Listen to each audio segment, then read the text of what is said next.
Welcome to another episode of Beautiful, Bad and Bizarre, albeit a slightly different episode than usual, and I'd like to ask you to join me this time here at my home in my favourite room in the house, my vintage bar.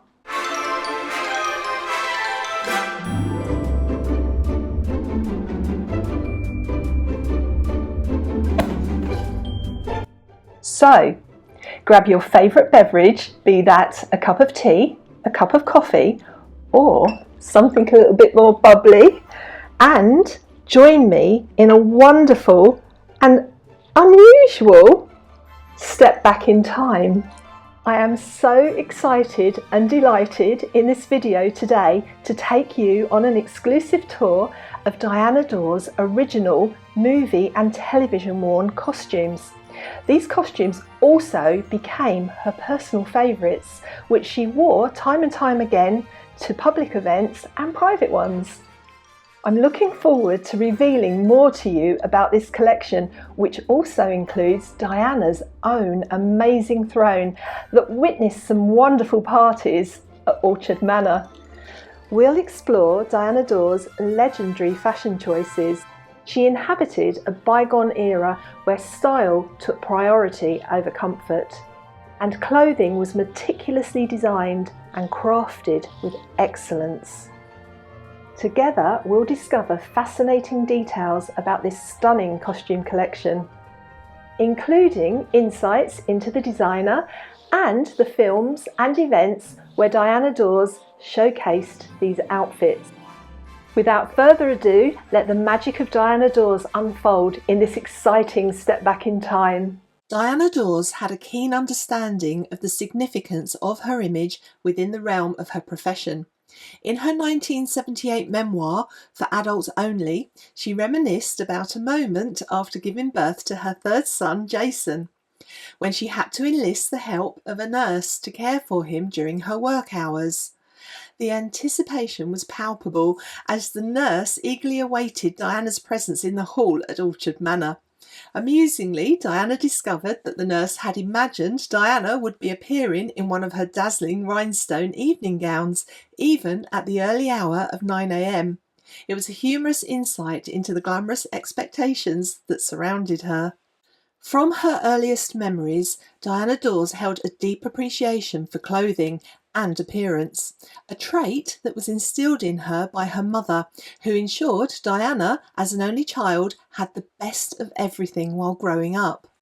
In the mid-1940s, showing an advanced sense of style beyond her years, 13-year-old Diana found herself dating an American serviceman. Reflecting on that time, she fondly remembered receiving parcels from Texas sent by the young man's mother containing cosmetics and shoes that she deemed to be the most fabulous things she'd ever seen, although she would later remark in the 1960s that the wedge heels, then the height of fashion, seemed ghastly when she looked back on them. Diana recounted the experience of wearing angel face American lipstick, considering it a significant step towards adulthood. With a touch of pride, she said, "After all, I was Swindon's pin-up girl for Soldier magazine, wasn't I?"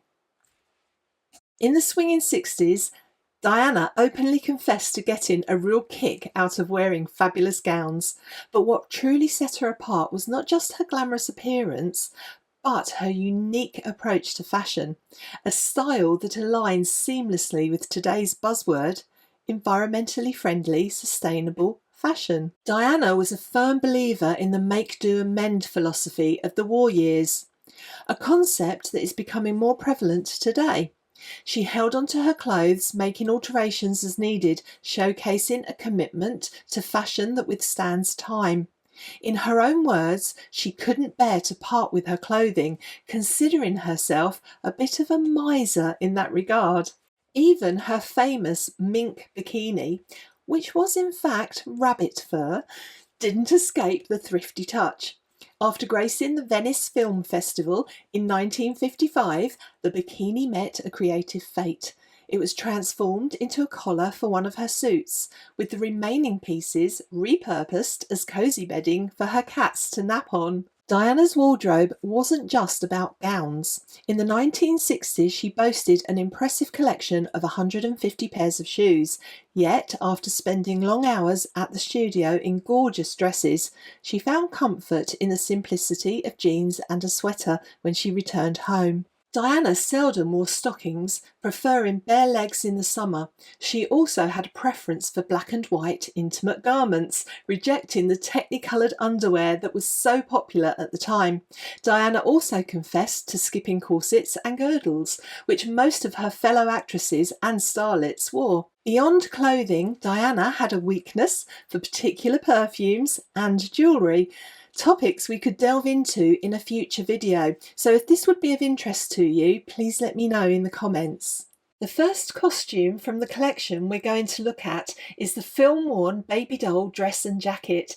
It's a pale green dress with a jewelled neck and matching coat, which was custom made for Diana Dors by Darnell of London, and she wore it in the 1964 film The Counterfeit Constable, also known as Allez France, a comedy in which Diana plays herself. After filming, Diana continued to wear this gorgeous outfit to many private and public functions, including out on the town with her close friend Jess Conrad and for an appearance at a talent show where she signed autographs in Whitehaven.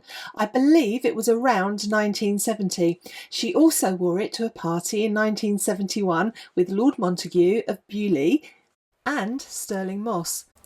Diana also wore the suit on the 13th of July 1972 when she attended the royal world premiere of Henry VIII and His Six Wives at the ABC Theatre, Shaftesbury Avenue, London, with her husband Alan.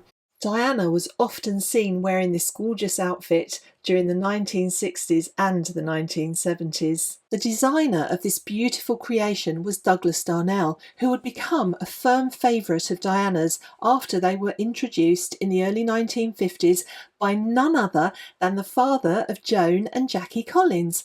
Joe Collins was a theatrical agent. Darnell's creations were dramatic and glamorous. When Darnell and his business partner and designer Eric Plant began in the fashion world, Joan was one of their first clients and was delighted with Darnell's work.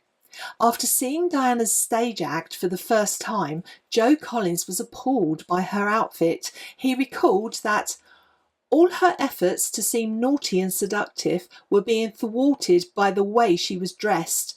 The gown she wore that night was, in Joe's opinion, too low on the bust, as she was not particularly well endowed, and the dress concealed one of her best features, her beautiful legs.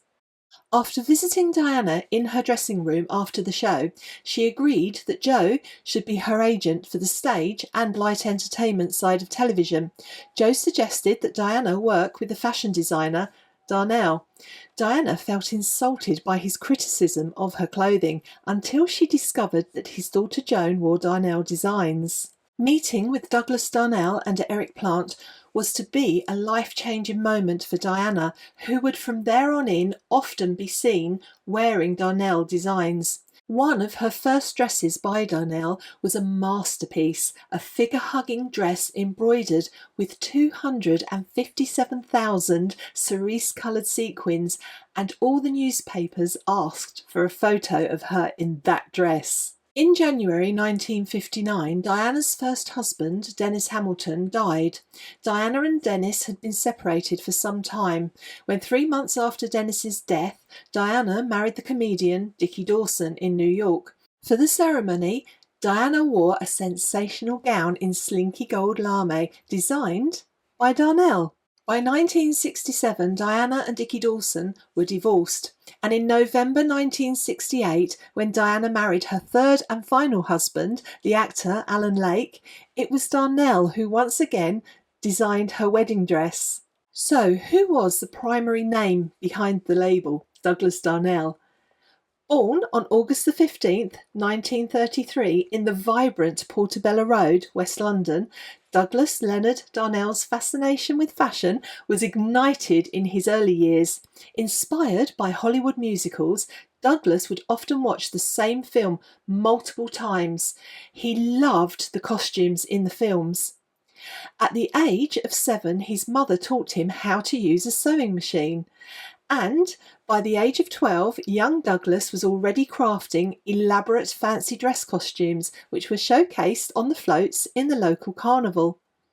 Darnell's professional journey into the world of fashion began as a window dresser at C&A on London's busy Oxford Street, which incidentally was where I bought my going away suit for my wedding in 1981.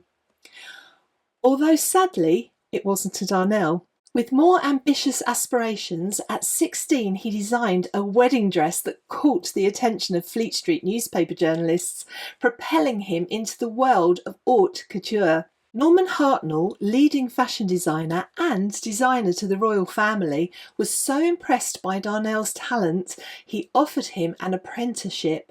However, on Darnell's first day at work he was handed a magnet and told to pick up pins from the floor. Known for his outspoken nature, he told them they could go and pick the pins up themselves and promptly left the premises, to which Hartnell allegedly remarked, "That boy will go far." Douglas Darnell would eventually establish Darnell of London in Leicester Square. Darnell and his business partner Eric Plant created outfits for iconic musical acts of the 1950s. Their clientele expanded to include unique performers like strong woman Joan Rhodes. Incidentally, there's a great book about Joan called An Iron Girl in a Velvet Glove by Triona Holden and published by the History Press. I'll leave details in the description of this video. And female impersonators including Danny LaRue. In 1960, Darnell and his partner Eric moved to a shop in Mayfair, and Diana would often drop in for a coffee. Throughout his career, Darnell worked with a high-profile show business clientele and would be closely associated with Shirley Bassey, a working relationship and a friendship that would span almost 50 years, with Darnell designing the majority of her iconic costumes. Douglas Leonard Darnell died on the 25th of April 2012, aged 78, and was cremated at Kensal Green Crematorium on the 17th of May 2012. During the early 1970s, after Darnell had terminated his partnership with Eric Plant, he worked from home in Hampstead, where he crafted some of his most opulent and stylish creations, which brings me on to the next set of costumes. This beautiful gold lurex caftan with its black nylon trim was worn by Diana Dors during a 1975 appearance on the game show Celebrity Squares for ITV. As with all of these items, Diana also wore this to other appearances and events. It's a stunning item, but there's no label inside. Please hold that thought for now as we move on to the next costume. It's hard to say which is my favourite piece in this collection, but I'm very pulled towards this stunning baby blue floral patterned evening jacket. The jacket is made of gold lurex threaded lace, with peasant sleeves elasticated at the cuffs. It also has a very cute swing back detail which I love. Diana wore this on numerous occasions, including when she was a guest along with Bernard Cribbins and Lionel Jeffries on Looks Familiar, which was hosted by Dennis Norden, and she wore the outfit in the wonderful 1982 Egg advert. The fragile eggshell locks inside what's good for growing girls. To get the goodness inside out, just hit it with your pearls.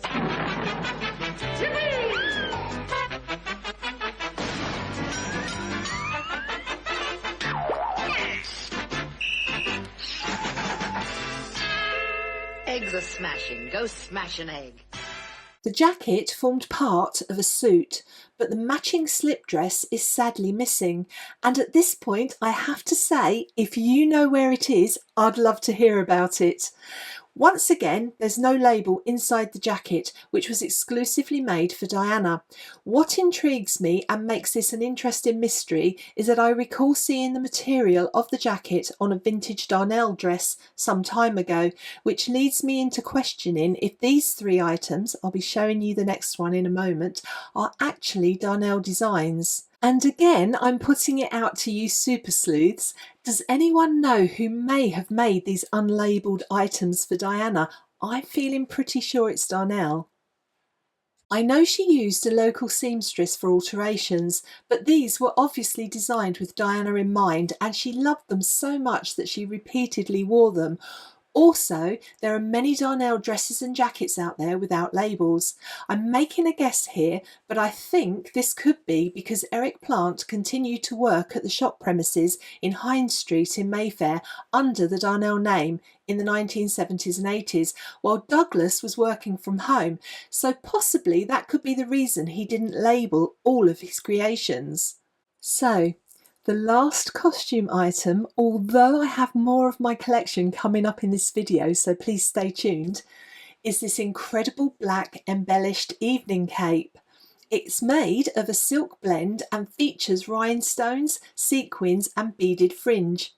Specifically worn by Diana in 1981 during an appearance on the Cannon and Ball show for ITV. She also wore this to other events and, like the other two items, it's dramatic, elegant and glamorous. She wore this cape over a long black dress, which again must be out there somewhere, and if you have any clues as to where it might be now, please do share them. I would love to know where these three items originated from. As they are beautifully handcrafted, they were obviously designed by someone with great talent and skill. I'm pretty much convinced that they're Darnell outfits, but if anyone knows differently or can confirm that they are Darnell creations, can they please let me know? I'd be so excited to hear who designed them.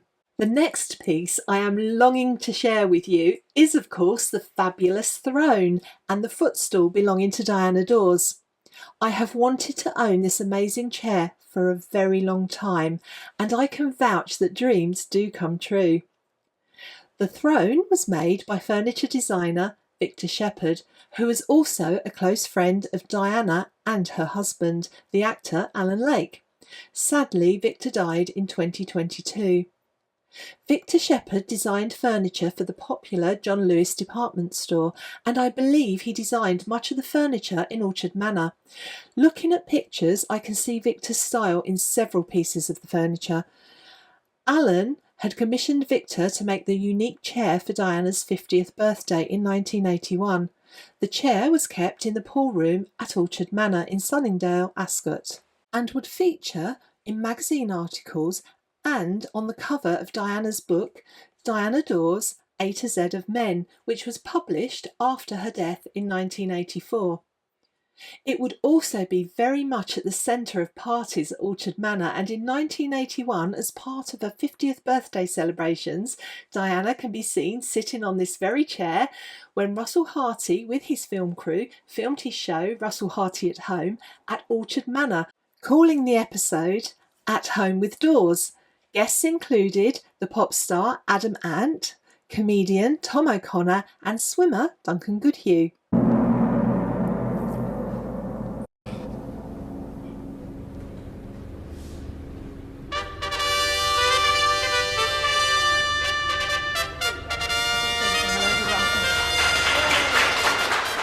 As a side note, I believe Roger Shaw, the special effects artist whose work was included in the films Star Wars and Indiana Jones, made the Black Panthers guarding the pool.